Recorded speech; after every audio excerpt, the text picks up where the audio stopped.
Welcome to Project Prison. We have already revealed how the system controls our space, time, and biological instincts, turning us into energy factories.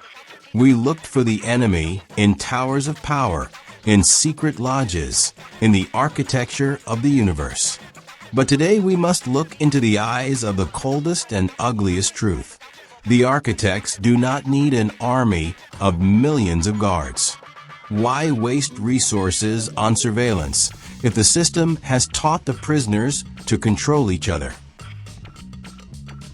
Today in Episode 7, we will talk about you, not as a helpless victim, but as a weapon. You may consider yourself a good person, but the system uses you as an instrument of suppression. Every time you judge another person for their choice, every time you spread gossip, savoring someone else's failure, every time out of love you tell your own child, "Don't stand out, be like everyone else, what will people say?" You are working for the system. In that moment, you are tightening the nuts on a loved one's shackles. You become an unpaid warden without even realizing it. Today, we will reveal the mechanism of the social virus. We will learn why your environment works on the crab bucket principle, dragging you to the bottom at the first attempt to escape. And we'll prove that the endless chase for fashion, brands, and status is not success. It is sophisticated economic torture that you voluntarily pay for with years of your life. We ourselves are the most effective tool of manipulation in the hands of the architects. And the time has come to lay this weapon on the ground. We have already spoken about genetic slavery. The body is the hardware. But for it to work for the system, it needs software, a behavioral program. Who installs this program? Not the government, not the TV. It is installed by those you love the most, parents, friends, teachers. These are not just pieces of advice. These are lockdown codes. Face the truth. Your loved ones are unconscious carriers of the virus. They act out of love, and that is the scariest part. Why? Because their love is poisoned by fear.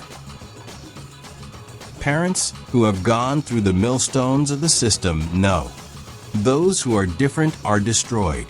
Therefore, guided by the survival instinct, they try to make you safe for the system. They think they are protecting you, but in reality, they are performing a preventive amputation of your individuality. Remember these phrases that burn a brand into the subconscious. Don't stand out. Do you need this more than anyone else? Come down to earth. Dreams won't feed you. Be like everyone else, or you'll get pecked to death. Every such phrase is a blow that drives you back into line. They break your wings in childhood so you don't crash when you try to fly as adults. This is the tragedy of prison love. To save the child, they are taught to be the perfect prisoner. And it works perfectly. When the bars are built by the police or the government, you rebel. You have a clear enemy. But when the prison bars are built by a mother with tears in her eyes or a best friend with good intentions, you dare not break them. You accept this restriction as care. To break these bars means to betray your loved ones. The system relies on this very feeling of guilt. It has turned your love into the most reliable lock for which you have no key. But why do we do this to others? Why do we love to judge so much? This is where cynical energetics kicks in. The system works like a perpetual motion machine of suffering. It needs low-frequency energy, but it doesn't want to spend resources extracting it. It forces us to milk each other. It works on the crab bucket principle. If you put crabs in a bucket, none of them will be able to get out. Why? Not because the walls are high, but because when one crab starts climbing up towards freedom, the others grab him and pull him back. When you see someone free, successful, happy, an alarm goes off inside you. Why? Because this person becomes a living mirror for you. Looking at their eyes, you are forced to see your own fall. Their freedom is mute proof that your bars are unlocked, and you are sitting in them voluntarily. Your internal slave program feels threatened, and you attack. You start to judge, he stole it, she just got lucky. Devalue, it won't last long. Fools live on hope. Guilt trip, who do you think you are? At this moment, a double energy harvest occurs. That you release the energy of aggression and envy. 2, that your victim releases the energy of resentment and fear. The architects applaud. You just fed them for free, simply by writing an angry comment or discussing a colleague behind their back. Besides judgment, the system uses another whip, status. We have been hooked on the hedonic treadmill. This is a race in which it is mathematically impossible to win. The system imposes a thought on you. You are not good enough until you have this. A new smartphone, a branded bag, a car, a position. This is the exploitation of our animal fear of being expelled from the pack. You run, you work, you spend your lifetime, you buy this thing. And what happens? Are you happy? Yes, exactly for 3 days. Then the dopamine drops. The thing becomes ordinary. And the system says, oh, that's old already. Now, to be cool, you need something else. And you run again.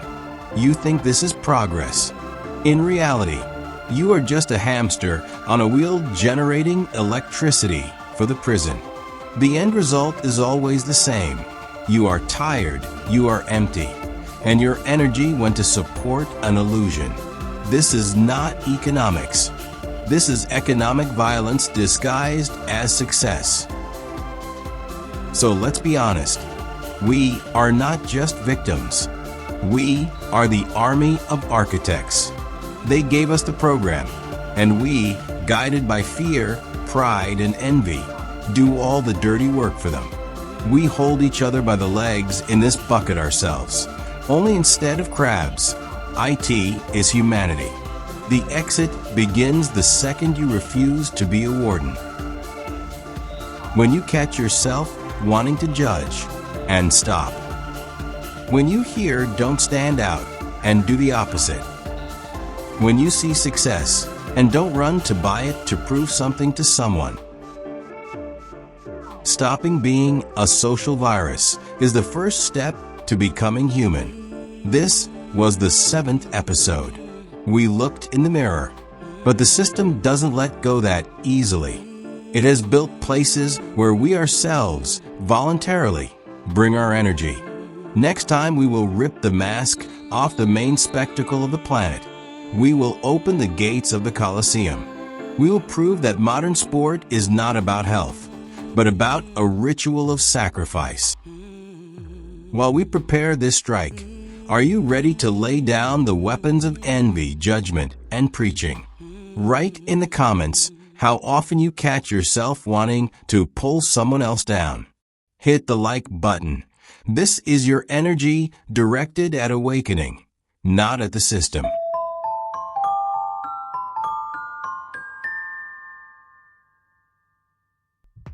We already know how the system controls our genes, our time, and our money.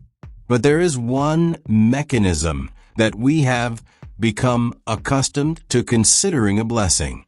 It hides behind beautiful words like health, honor, and national pride. We take our children there. We pay money to watch it. We consider it the pinnacle of human achievement. But look at the modern stadium through different eyes. What do you see? A celebration of sport? No. You are looking at a gigantic power plant.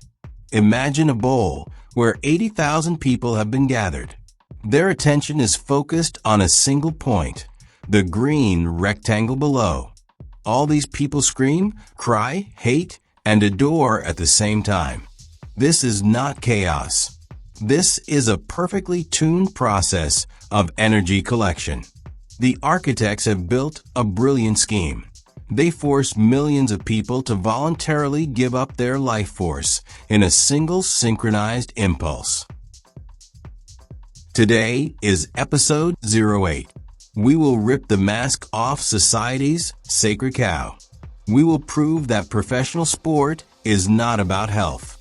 It is an ancient ritual of sacrifice, where athletes give their bodies and you give your souls. Today we will talk about why your love for football or boxing is a power cord that you have plugged into your own head with your own hands. The system tells you, it's just a game. If it is a game, why is the price of defeat life itself? Let's recall a story that proves the stadium is a place of execution. It happened in 1994. Andres Escobar was the captain of the Colombian national football team. He was called the Knight of Football. He was the idol of the nation. At the World Cup, in a match against the USA, he made a fatal mistake. He tried to intercept the ball and accidentally deflected it into his own net. An own goal. At that moment, millions of Colombians in front of their screens unleashed a colossal charge of hatred. The national egregore, pumped up with expectations, instantly turned into a demon. 10 days later, Andres returned home to Medellin. He went to a bar to calm down. In the parking lot, 3 men approached him. They didn't ask for an autograph. The killer fired 6 bullets into him. And according to witnesses, after every shot, he shouted, "Goal, goal, goal." Think about this. A man was killed not for a crime, not for money. He was killed because he failed the hopes of the crowd. The killer was merely a tool. The trigger was pulled by the collective energy of millions of fans who believed they had a right to victory. This story is not an exception. It is the pure, distilled essence of professional sport. This is the Colosseum. The crowd demands bread and circuses. And if the gladiator falls, the crowd turns its thumb down. Only today, instead of lions, we have hitmen and heart attacks. There is another story that happened at the Heysel Stadium on May 29, 1985. The European Champions Cup final in Brussels. In the stands were thousands of fans of the Italian Juventus and the English Liverpool. The fans of both teams were separated only by a thin net and a small neutral sector. About an hour before the match, Liverpool fans began throwing stones and breaking through the fence. Juventus fans, trying to escape the aggression, rushed to the brick wall of the stadium. Under the weight of hundreds of bodies, the wall could not stand it and collapsed, burying people under it.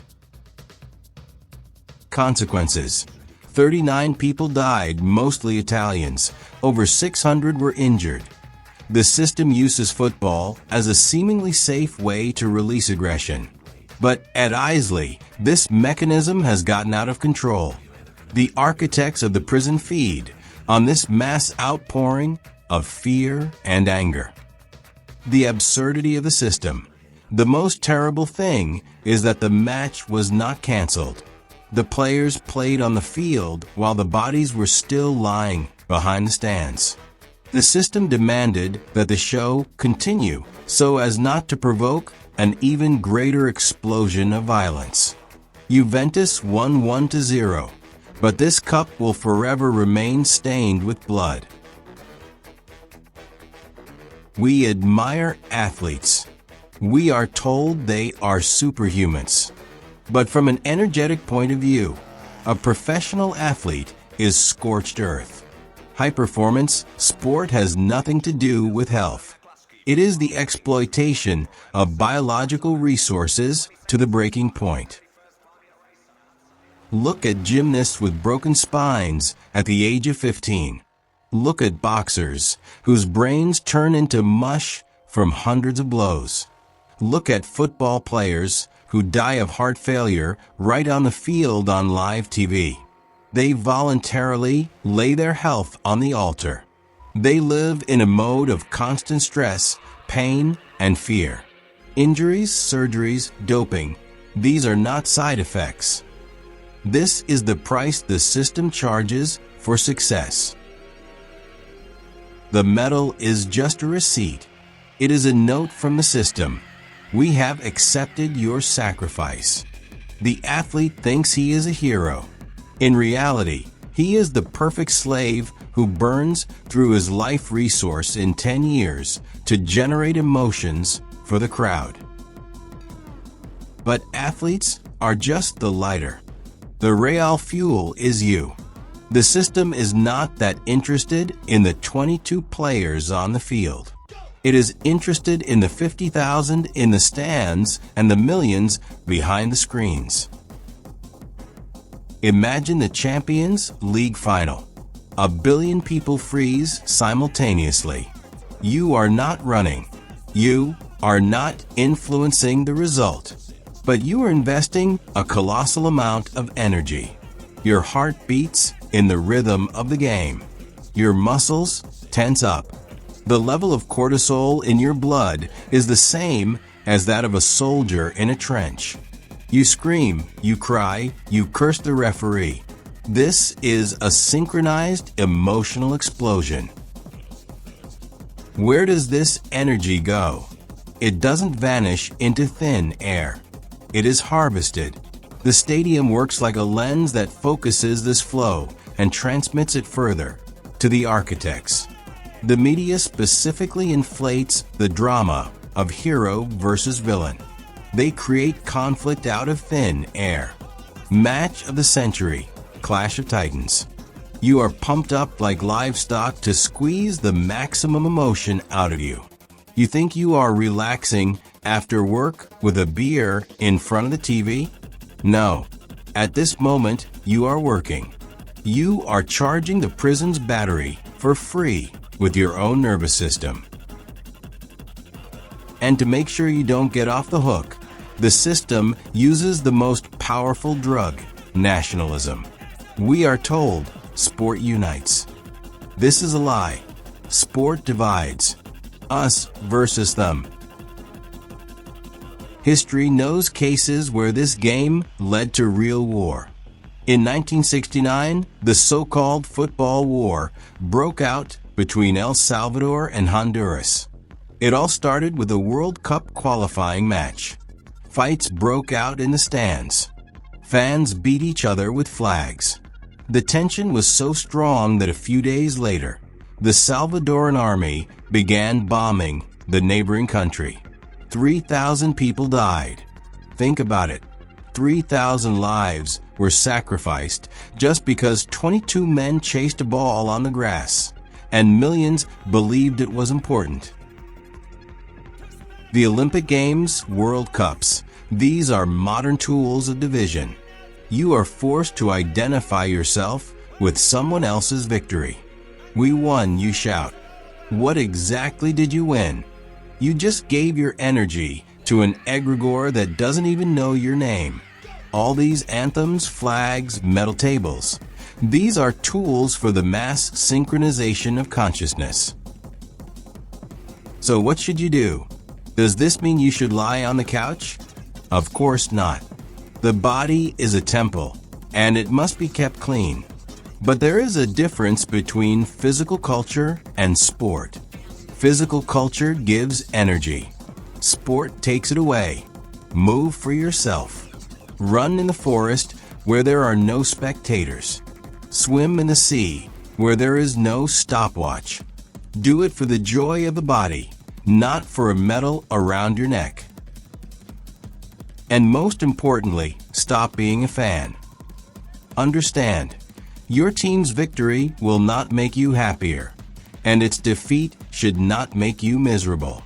Do not give your energy to a fight that does not belong to you. Turn off the TV. Walk out of the Coliseum. Your energy is needed for your escape, not to feed the system. This was episode 08. We dismantled the Coliseum. But where did this tradition come from? Who taught humanity to play these games? In the next episode, we will go even deeper into history. We will open myths as an ancient manual. We will show that ancient texts are not fairy tales, but encrypted instructions on how the moon and the system work. Write in the comments, how much nerve have you burned worrying about other people's victories? See you in reality.